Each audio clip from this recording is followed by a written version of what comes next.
हाँ जी, अस्सलाम वालेकुम। उम्मीद करता हूँ तो हम लोग खैरियत से होंगे। 1790 पॉइंट इंडेक्स आज माइनस साइड पे बंद हुआ। लेकिन आज का जो हाई और लो देखेंगे तो जरा आपको नजर आएगा कि इंडेक्स कंफ्यूज है या हमें कंफ्यूज कर रहा है कि मार्केट ऊपर से नीचे आई है या नीचे से ऊपर आई है। मतलब हम समझे क्या कि आज मार्केट बुलिश रही या बेरिश रही, क्योंकि बिल्कुल बीच के साइड पे मार्केट बंद हुई है। 1790 पॉइंट माइनस साइड पे क्लोजिंग आई है। इंट्राडे हाई अगर हम देखें तो 1521 पॉइंट। आज खुली बड़ी अग्रेसिव मार्केट ऊपर की तरफ गई, 1521 पॉइंट जो है वो प्लस साइड पे भी हुआ, और उसके बाद जो है वो एक सेल ऑफ आया बड़ी स्पीड से 1,80,900, ऑलमोस्ट समझ लीजिए 1,81,000 के करीब, और 3136 पॉइंट जो है वो इंडेक्स माइनस साइड पर आया। लेकिन उसके बाद फिर नीचे से बाइंग जनरेट होती हुई नजर आई और इंडेक्स ने दोबारा अपलिफ्टमेंट शुरू किया और 1,82,340 पे क्लोजिंग दी, जहां पे 1790 पॉइंट माइनस मार्केट जो है वो माइनस साइड पर क्लोजिंग दी है। तो बेसिकली आज के मार्केट जो ऊपर से नीचे है और फिर नीचे से वापस ऊपर आई है, तो कह सकते हैं कि बुल्स एंड बेयर का जबरदस्त किस्म का आज दंगल हुआ है मार्केट में, जहां पे दोनों ने अपनी ताकत के साथ मुकाबला किया है। जहां तक बात रही स्टॉक्स की, तो Sazgar engineering, MCB, Nestle, AGP, National Bank ये जरा पॉजिटिव साइड पे ट्रेड करते रहे, खासतौर पे के इलेक्ट्रिक भी जी। इसके अलावा OGDC, Meezan bank, PPL, UBL, Lucky, AKBL ये जरा नेगेटिव साइड पर पॉइंट्स को ड्रैग करते हुए नजर आए। तो बड़े जो हैवी वेटेज हैं खासतौर पर ओजीडीसी, पीपीएल, ईएनपी सेक्टर जो है और बैंकिंग सेक्टर, उसने जरा पॉइंट्स को नेगेटिव साइड पे आज नीचे की तरफ रखा है। जहां तक बात रही एजीपी की जी, आज तो बड़ा जबरदस्त किस्म का एजीपी चलता रहा और कैप भी लगा एजीपी, जहां हमारे व्हाट्सएप ग्रुप पे इसकी कॉल भी दी गई थी। और कल ही की वीडियो है सोहेल साहब की, जो मुफीज के साथ रील बनाई गई थी, उसमें फार्मा सेक्टर आपको रेकमेंड किया गया। और आज 11:11 पे गालिबन ये 220 से 222 के अराउंड ट्रेड कर रहा था जब मैंने मैसेज देखा उस वक्त। और AGP is clear for 239 to 241। अल्हम्दुलिल्लाह आज के दिन ही ये कैप लगा। और सिर्फ आज की ही बात नहीं, अगर आप हमारे व्हाट्सएप सॉरी यूट्यूब चैनल पे आते हैं, तो यहाँ पर हम जो आपको दिन भर की अपडेट दे रहे होते हैं और मार्केट के रिलेटेड अपडेट अपडेट दे रहे होते हैं पीएसएक्स मिड डे मूव में। तो ज़्यादा दूर की बात नहीं है, कुछ ही दिन पहले की बात है, ये पीएसएक्स मिड डे मूव है 22/1/2026 का, जहां पर आपको एजीपी टारगेट एंड स्ट्रेटजी बताया गया, जो कि हमारी साल 2026 की पहली टॉपिक हमने आपको बताया। और अल्हम्दुलिल्लाह आज उसको कैप लगता हुआ देखा। जब ये बताया गया था तो उस वक्त थोड़ा सा साइडवेज में था, लोग परेशान हो रहे थे कि यार क्या करना चाहिए, फार्मा नहीं चल रहा है सर, फार्मा के अंदर क्या करें। तो अल्हम्दुलिल्लाह जी, फार्मा की रैली आप सभी के सामने है। बीए बायो हो, एजीपी हो, ग्लेक्सो हो, फरोज हो, सिटी फार्मा हो, सब वापस अपने बॉटम से उठ के वापस ऊपर की तरफ आ चुके हैं। और काफी बड़ा जो है वो एक अच्छा गेन मिल रहा है। तो इसी बात पे चैनल को जरूर सब्सक्राइब कर लीजिएगा जी। कुछ ही हजार सब्सक्राइबर, चंद हजार सब्सक्राइबर्स ही रहेगा, इंशाल्लाह ताला 1 लाख पर ऊपर जो है वो हमारा यूट्यूब चैनल पहुंचने वाला है। तो मार्केट के अंदर ये सूरत हाल रही। चार्ट्स के ऊपर आ जाते हैं तो सिचुएशन ऐसी है कि मार्केट का जो साइडवेज है वो बड़ा वेल डिफाइंड हो चुका है, जहां पर 1,80,000 का सपोर्ट एरिया, जिसके बारे में जुमेरात को भी बात कर रहा था, तो वो फिलहाल इस बॉक्स मैंने बना दिया रेक्टेंगल, जहां साइडवेज में आपको मार्केट बेहतर तरीके से नजर आ सके। तो इस बॉक्स का एक बॉटम है और टॉप जो है वो करीबन 1,88,000 करीबन करीबन हमारा बनता है, 1,87,900, 1,88,000, ठीक है, क्योंकि काफी ज्यादा यहाँ पे कैंडल्स हैं। इसको थोड़ा सा हम फिलहाल एग्जेजरेशन मान के चलते हैं।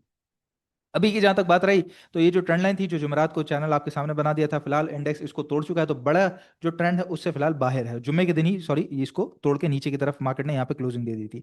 आज ओपनिंग दी है, लेकिन ये ट्रेंड लाइन जो है मार्केट को ऊपर की तरफ बढ़ने नहीं दे रही।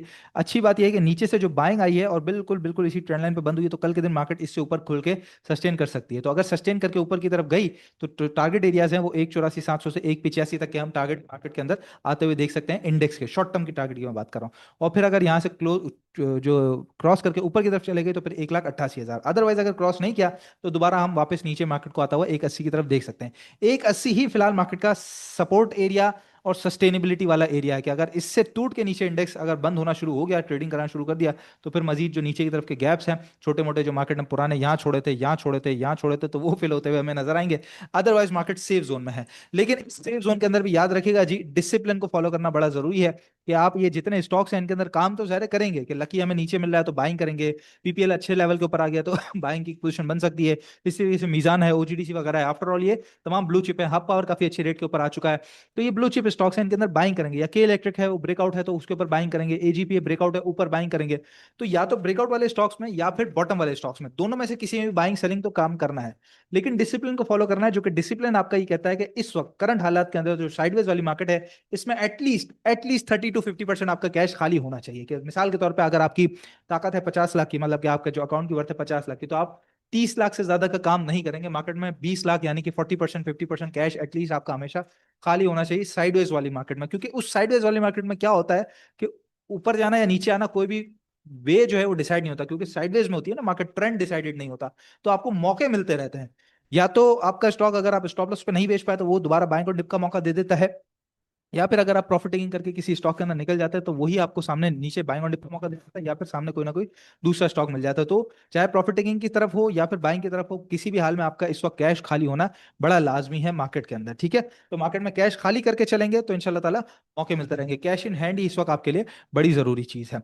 आज की जहां तक मार्केट की बात रही, फिपीलीपी अगर हम डिस्कस कर लेंगे, बायर सेलर कौन थे, तो फॉरेन कॉर्पोरेट जो है वो आज बड़े नेट सेलर आपको नजर आए हैं, जहाँ पे सबसे बड़ी जो सेलिंग है वो आज हमें बैंकिंग सेक्टर के अंदर इनकी तरफ से नजर आई है। और इसके अलावा भी अदर्स में कभी काफी बड़ी सेलिंग इन्होंने की है, और अक्रॉस द बोर्ड सेलिंग ही हमें नजर आई है फॉरेन कॉर्पोरेट्स की तरफ से। जहां तक बात रही इंडिविजुअल्स की, तो करीबन सवा सवा $11 मिलियन की बाइंग है इंडिविजुअल्स की तरफ से, जहाँ पे सबसे बड़ी बाइंग तो अदर्स के अंदर हमें नजर आती है। और उसके बाद अगर हम बात करें तो बैंक्स में भी नजर आती है, इसके अलावा सीमेंट में भी नजर आती है, ईएनपी सेक्टर के अंदर भी नजर आती है। तो अक्रॉस द बोर्ड अच्छी खासी बाइंग आपको इंडिविजुअल्स की तरफ से नजर आएगी, लेकिन घबराने की जरूरत नहीं है, क्योंकि फंड्स भी जो है वो बड़ा बायर है। $6.5 मिलियन की बाइंग है, जिसमें सबसे बड़ी बाइंग तो ईएनपी सेक्टर में हमें नजर आती है। लेकिन साथ ही अगर हम नीचे देखें तो ब्रोकर्स ने करीबन $11 मिलियन का माल सेल किया है, तो ईएनपी में सबसे बड़ी इनकी सेलिंग है। तो इनकी सेलिंग और इनकी बाइंग अगर हम देखें तो एक चेंज ऑफ हैंड्स हमें नजर आता है। लेकिन बहरहाल सामने माल पीने के लिए कोई ना कोई मौजूद है, यानी कि बायर नीचे एक अच्छा मौजूद है। साथ बात रही इंश्योरेंस की, तो $9 मिलियन की सेलिंग है, जहां पे सबसे बड़ी सेलिंग अदर्स के अंदर इन्होंने की हुई है, और इसके अलावा बैंक्स में की हुई है। तो बैंक्स और ईएनपी दो मेन सेक्टर जाहिर है मार्केट के, जब वो करेक्शन की तरफ है या नीचे की तरफ है, तो मार्केट आप खुद ही समझ सकते हैं कि साइडवेज का पीरियड कंटिन्यू रख के चल सकती है। इसीलिए आपको बताया गया कि कैश इन हैंड आपके पास होना बड़ा लाजमी है। याद रखिएगा जी, पाकिस्तान स्टॉक एक्सचेंज में आप बच्चों का अकाउंट भी खुल सकता है, यानी कि जो अंडर एज हैं, 18 साल से कम उम्र के बच्चे हैं, उनका भी बासानी अकाउंट खुल सकता है। खासतौर पर अभी मैं पीरियड की अगर मैं बात करूं तो ऑलमोस्ट शायद रमजान के अराउंड बच्चों के एग्जाम्स वगैरह खत्म हो जाएंगे, तो एक नए, खासतौर पर वो लोग जो बच्चे मेट्रिकुलेशन कर चुके हैं, तो उनका एक नया दौर शुरू हो जाएगा। उनके लिए तो बड़ा अच्छा एक पीरियड है कि वो साथ साथ एक नई इन्वेस्टमेंट की भी शुरुआत करें। तो आपके बच्चे अगर खासतौर पर मेट्रिकुलेशन वाले की मैं बात करूं, तो वो बच्चा थोड़ा सा समझदार भी हो जाता है। हाँ, होता 18 साल से कम उम्र है, लेकिन अब वो कॉलेज की तरफ बढ़ रहा होता है, तो उसका एक नया कदम इन्वेस्टमेंट की तरफ भी आप रखवा सकते हैं। तो आपने सिर्फ और सिर्फ हमारे दिए गए नंबर पर राब्ता करना है, व्हाट्सएप पे, बस दैट्स इट। ना आपके बच्चे को आने की जरूरत है, ना आपको आने की जरूरत है, ना आपने किसी को अपने पास बुलवाना है, ना ही कोई फिजिकल डॉक्यूमेंट देना है। आपने अपना अकाउंट खुलवाना है या अपने बच्चे का अकाउंट खुलवाना है, आपने दिए गए नंबर्स में से किसी पे भी रब्ता करना है। 030103012446 सिर्फ व्हाट्सएप पर रब्ता करेंगे, या आपके लिए फिजिबल है तो पीटीसीएल पे कॉल करेंगे। घर बैठे ऑनलाइन ऑनलाइन आपका या आपके बच्चे का अकाउंट स्टॉकीफाई के पास ओपन हो जाएगा। तो अभी रब्ता करके उस बच्चे की शुरुआत जरूर कीजिए, ताकि वो इन्वेस्टमेंट की दुनिया में अपना पहला कदम रख सके। बैरिक गोल्ड की खबर जी, जिसकी वजह से इसको अलग दंगल में भी मैंने जो है इंक्लूड किया था, लेकिन दोबारा बता रहा हूँ, जिसकी वजह से आज भी हमने देखा कि ओजीडीसी पीपल नीचे की तरफ थे। और जुम्मे के दिन जो एक अनफॉर्चुनेट इवेंट पाकिस्तान के साथ हमारे साथ हो गया, जो इस्लामाबाद में हुआ सेकंड हाफ में, तो वो भी एक टेररिज्म का एक्ट था, और ये खबर भी बेसिकली टेररिज्म के रिलेटेड है। तो मैं समझता हूँ ये खबर का असर था और उस इवेंट का असर था, जिसकी वजह से मार्केट में थोड़ा सा एक प्रेशर कंटिन्यू माउंट होता हुआ हमें नजर आया। साथ एक तो नेशनल बैंक की कहानी, हालांकि वो आज प्लस है, लेकिन वो जो रूमर चल रहा था कि पेंशन फंड का एक चक्कर है, एक केस चल रहा है, तो उसकी वजह से भी सारा नेशनल बैंक ने भी थोड़े से पॉइंट आज भी और पिछले दिन भी रोक के रखे। इसके अलावा फार्मा के रिलेटेड भी काफी तगड़ी खबरें आ रही हैं, जो कि मैं जुमेरात को भी आपसे डिस्कस कर चुका हूं। आज एक और खबर आई है, $3.4 बिलियन की B2B डील साइन हो गई है उज्बेकिस्तान के साथ, जिसके अंदर हमारा टेक्सटाइल सेक्टर भी है, फार्मा सेक्टर भी है, माइनिंग सेक्टर भी है, एग्रीकल्चर और टूरिज्म सेक्टर भी है। लेकिन फार्मा सेक्टर को यहाँ पे 10 साल का टैक्स वेवियर दे दिया गया है उज्बेकिस्तान की तरफ से। तो ये एक बहुत बड़ी खबर है कि जो फार्मा के एक्सपोर्ट्स की हम बात कर रहे हैं, तो इंशाल्लाह यहाँ पर एक मजीद एक अच्छी शुरुआत हो सकती है फार्मा के एक्सपोर्ट नंबर इनके। इसके अलावा शहबाज शरीफ साहब कहते हैं कि भाई आने वाले 2023 तक एआई के अंदर हम करीबन 1 अरब डॉलर्स की 1 अरब डॉलर्स की इन्वेस्टमेंट करेंगे, जिसके अंदर स्कॉलरशिप्स भी है, उसका पूरा इंफ्रास्ट्रक्चर बनाना, लोगों की डेवलपमेंट करना, मतलब पूरा एक सेक्टर डेवलप करेंगे आईटी से, एआई से रिलेटेड। तो ये एक बहुत बड़ी खबर है। साथ ही इसी को सपोर्ट करने वाली खबर, या कह लीजिए कि इस खबर को सपोर्ट करने वाली खबर, वो है कि सिमेट्री ग्रुप ने भी अनाउंस किया है कि ये करीबन ₹1.25 अरब की इन्वेस्टमेंट करने जा रहे हैं एआई के अंदर, जिसमें यूएस की टेक फर्म को भी एक्वायर करेंगे, साथ लोकल एआई कंपनीज के अंदर ये इन्वेस्टमेंट करेंगे। तो ये एक काफी अच्छी खबर है, खासतौर पर उस कंपनी की तरफ से जिसके ऊपर से एक खराब परफॉर्मेंस की वजह से लोगों का जरा ट्रस्ट भी उठ गया था। तो अब चूंकि 15-50 का एक साइकोलॉजिकल बैरियर है और एक खबर भी है, तो अगर उसको क्रॉस किया तो इंशाल्लाह ये वापस अपने रिदम में आ जाएगा। मीजान बैंक भी इन्वेस्टमेंट की तरफ आ रहा है जी, ये कहता है कि करीबन ₹2 अरब की इन्वेस्टमेंट हमने करनी है अपनी एक्सचेंज कंपनीज के अंदर। साथ इसका आज रिजल्ट भी आया है, जहां पे कंपनी ने ₹92 अरब कमाए हैं, और जो सालाना बेसिस पे अर्निंग आई है वो ₹50.15 की है। पिछले साल के मुकाबले में कहें तो ऑलमोस्ट 12% से नेगेटिव साइड पे इसकी अर्निंग है, लेकिन क्वार्टर ऑन क्वार्टर बेसिस पे पिछले 3 क्वार्टर के मुकाबले में इस क्वार्टर में अर्निंग काफी ज्यादा तगड़ी आई है मीजान बैंक की। साथ कंपनी ने ₹7 का डिविडेंड भी अनाउंस किया है, तो ₹21 फी शेयर का डिविडेंड बन जाता है मीजान बैंक का। तो ओवरऑल अगर मैं ऑल इन ऑल कहूं, क्वार्टर ऑन क्वार्टर बेसिस पे काफी अच्छा रिजल्ट आने की वजह से मीजान बैंक का रिजल्ट काफी ज्यादा बेहतर है। ये क्वार्टर जो गया आखिरी, वो काफी ज्यादा अच्छा था। इसके अलावा साजगार इंजीनियरिंग जी आज पॉइंट लीडर था, तो कंपनी का जो प्रोडक्शन और सेल्स डेटा है वो हमारे सामने आया, जहां पे फोर व्हीलर जो है करीबन 2000 से ऊपर यूनिट्स कंपनी ने बेच दिए और थ्री व्हीलर्स भी 4000 से ऊपर यूनिट्स बेच दिए। तो काफी ज्यादा तगड़ी सेल्स कर रहा है साजगार इंजीनियरिंग।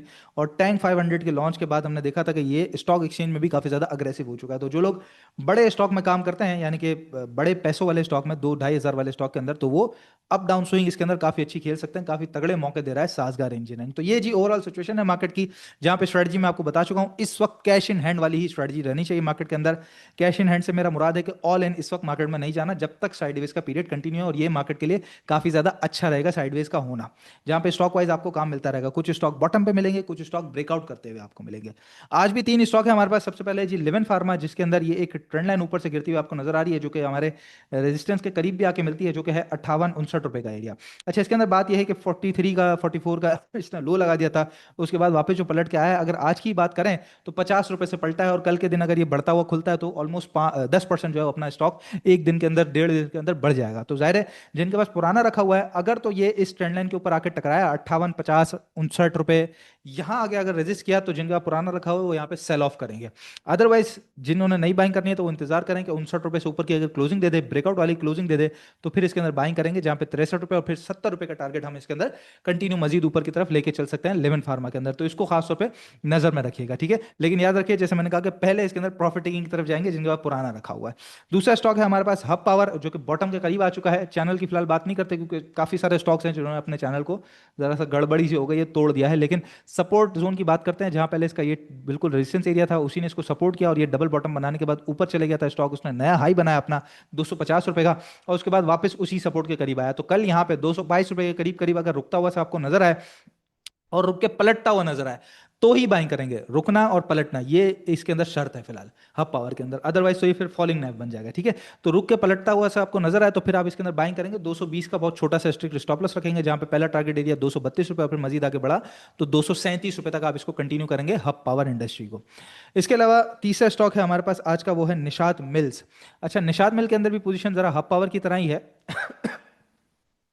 ये बिल्कुल अपने बॉटम के करीब करीब आया, चैनल के बॉटम के करीब करीब। अच्छा, पिछले दिन जहां से पलटा था पिछले जुमे को, तो इसने लो लगाया था अपना 185 रुपए 80 पैसे का।